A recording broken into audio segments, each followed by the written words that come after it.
Hi everyone, welcome back to the Retro Ghetto, and in this episode we're going to be taking a look at the history of hip hop in video games.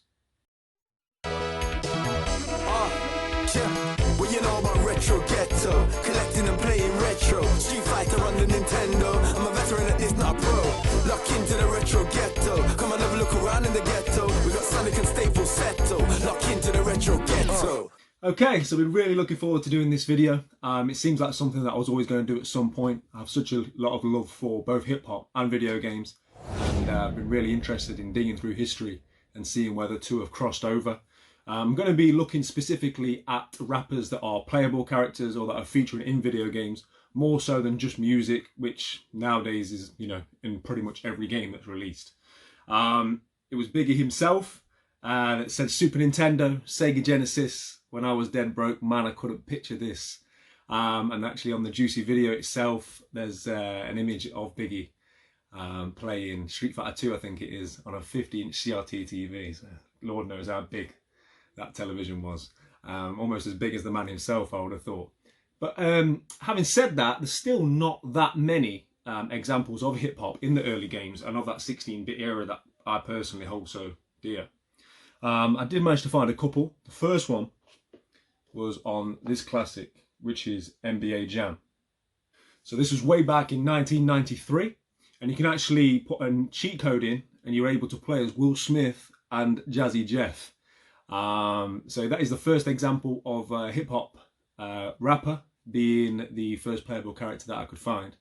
Also, randomly, there's famous saxophonist and head receivist Bill Clinton is also a cheat code on this game. So if you want to play with Bill, that's the game for you. Okay, moving on to 1994. Bit of a reach, this one. That's Shaq Fu.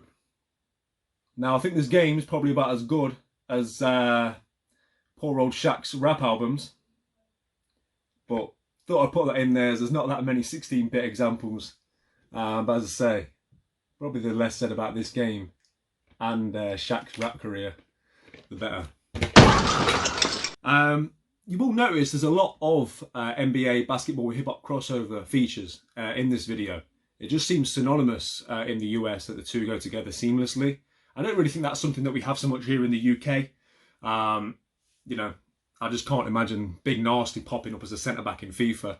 It's just not something that seems to work as well here. But yeah, there's a lot of hip-hop and NBA and basketball crossovers, so you see quite a lot of that in this video. I'm not going to spend too long talking about each basketball game. What up, what up, what up? You know what it is, SP the Ghost, LOX, D-Block. I'm here to tell you to tell everyone. I'm telling everyone and telling you to tell everyone.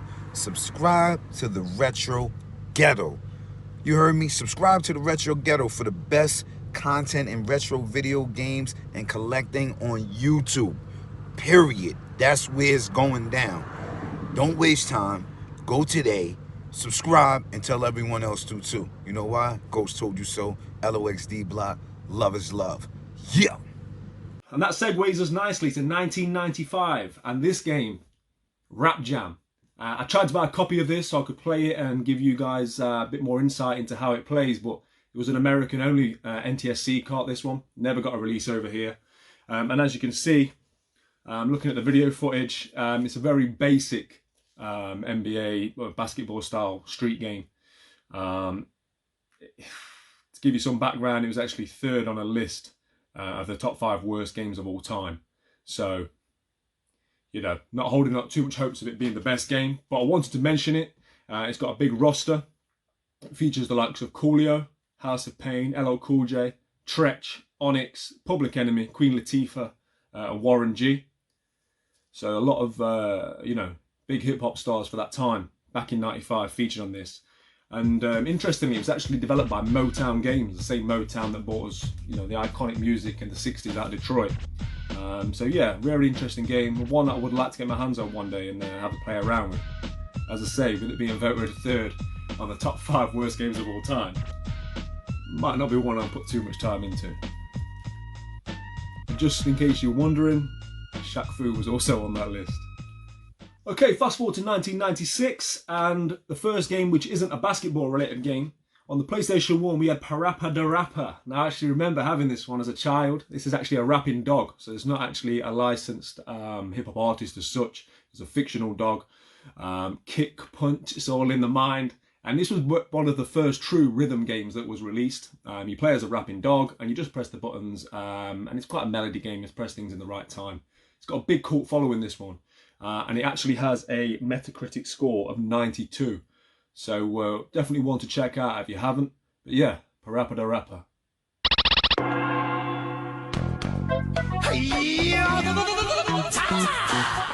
Kick, punch, it's all in the mind. If you wanna test me, I'm sure you'll find the things I'll teach ya. Sure to beat ya. Nevertheless, you'll get a lesson from teacher. Now kick, Kick, punch, punch, jump, tap. block. Just before the turn of the millennium, 1999, we have this from Wu-Tang Clan, Taste the Pain. Or in America, as it's known as Shaolin Style. I think I prefer Taste the Pain. But yeah, this one is a 4-player 3D fighting game. It's got its own unique game engine. It was originally made for an unreleased game called Thrill Kill. And due to the blood and the violence, you had to put a code in on this one that was inside the booklet, due to how much gore was in this game. It's a fun game, this one. It's a little bit dated and it's a bit clunky. It's not got the best movements, but a very fun game. Features all of the Wu-Tang Clan. And it was actually available with its own controller as well. Not the most comfortable controller. It had no dual shock options or anything like that, but a real collector's piece, that one. And if you can get hold of it, do so. Okay, the year 2000 saw another fighting game release. This was Knockout Kings. This one featured unlockable characters of Q-Tip and Jermaine Dupri. Strangely, I never had JD down as a boxer myself. As you can see here, he's listed as a brawler, apparently. I'll leave that one up to you guys. I'm not sure if someone I'd be in a rush to pit against Muhammad Ali personally. 2001. A number which is synonymous with hip-hop. One of my favourite albums of all time, Dr. Dre. However, it was also the year Parappa the Rapper 2 was released. Like a lot of rap efforts, the second venture wasn't quite as good as the first. This got a Metacritic score of 67. Not one I've played myself, and to be honest, probably won't. Also in 2001, another NBA game came, NBA 2K1. This saw Redman as an unlockable character. Sadly, his partner in crime wasn't also there. No method to that madness. 2003 saw the release of True Crime LA. And in this game, which was basically an open world GTA style clone, you could play as Snoop Dogg. Snoop was always going to feature on this list. If you give me enough money, we'll do anything, as Just Eat.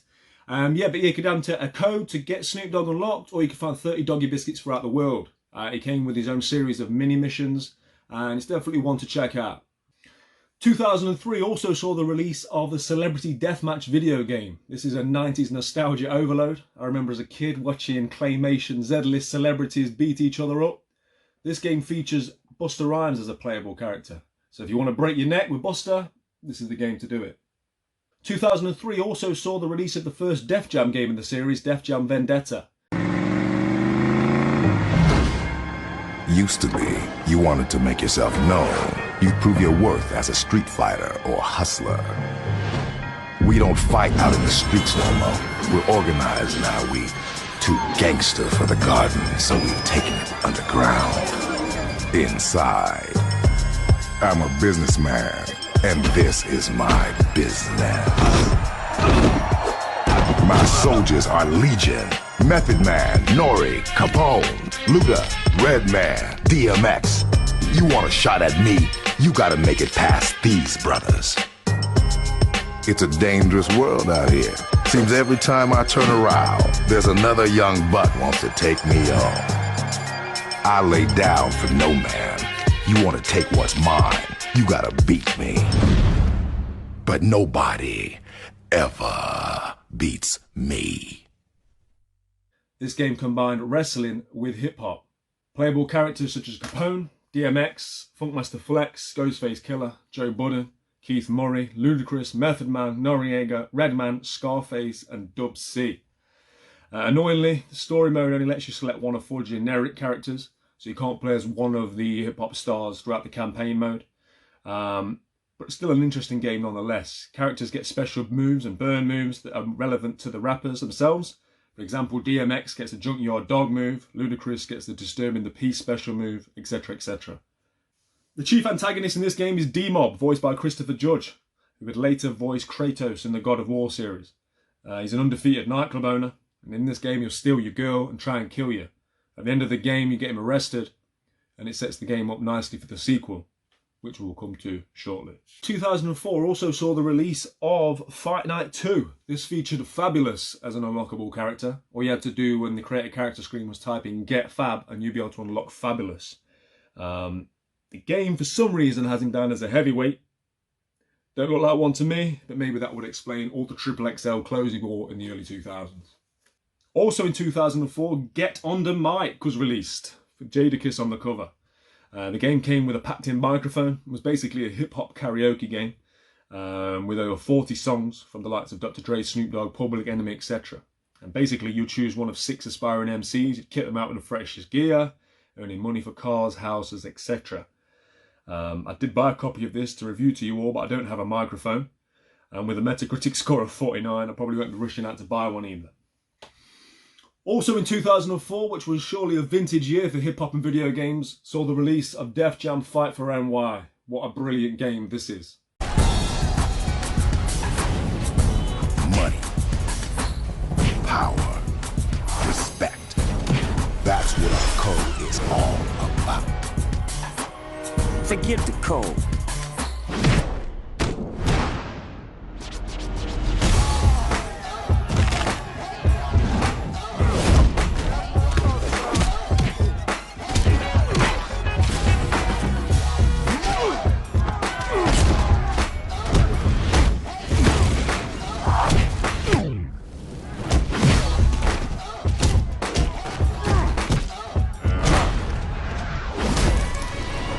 Improves on the first game in pretty much every way. There's 78 playable characters, and a lot of new rappers that weren't featured in the first game include Bone Crusher, Bubba Sparks, Busta Rhymes, David Banner, Elephant Man, Eric Sermon, Fat Joe, Flavor Flav, Freeway, Havoc, Ice-T, Lil Flip, Lil Kim, Mac 10, Memphis Bleak, Prodigy, R.I.P, Sean Paul, Shauna, Slick Rick, Sticky Fingers, and Exhibit. The only rappers not to feature in this one that were in the first game are DMX, Funkmaster Flex, and Keith Murray. And the game now plays as more of a traditional fighter and allows users to select up to 3 fighting styles, a maximum of 5 available. You choose for street fighting, kickboxing, martial arts, wrestling and submissions. The game features a lot more environmental damage, so you can use the backgrounds to your advantage. And in this, creative fighters can now customise everything. You can buy yourself clothes, tattoos, jewellery. It's a good look player. That quote sticks out to me. Which increases your charisma in the game. Everything from Reebok, Fat Farm, Jordan, Sean John are all available as customizable options in what is a fantastic game. The story mode takes place immediately after the events of Def Jam Vendetta. We're now playing against a character called Crow, who's played by Snoop Dogg, who has become the sequel's chief antagonist. This has got a Metacritic score of 84. Definitely recommend this one. It's the best Def Jam Vendetta in the series, and I think this is a must for both hip-hop and fight fans. From the window to the wall, 2005 saw the release of Tony Hawk's American Wasteland, which randomly featured Lil Jon. Yeah! 2005 also saw the release of hip-hop's hottest commodity at the time, first video game, that's 50 Cent, in 50 Cent Bulletproof. This is an action game in which 50 searches for vengeance against the hitman that tried to kill him. The game of course features the other cohorts from G-Unit, as well as Dr. Dre and Eminem playing as an arms dealer and corrupt cop respectively. Ironically, this game got a Metacritic score of 50. Seems to have been a little while since we mentioned basketball. So 2006 was NBA Ballers. This featured Jim, Ludacris and Chingy. Remember him? Moving on to 2007, we've got Def Jam Icon. That's right, the Def Jam series is back. This time with a much smaller roster. New additions include Big Boy, Bun B, Jim Jones, Kano. Nice to see a UK rapper getting mentioned. The Game, Young Jeezy. Now, Def Jam Icon introduced more musical elements, I should say, but more interactive.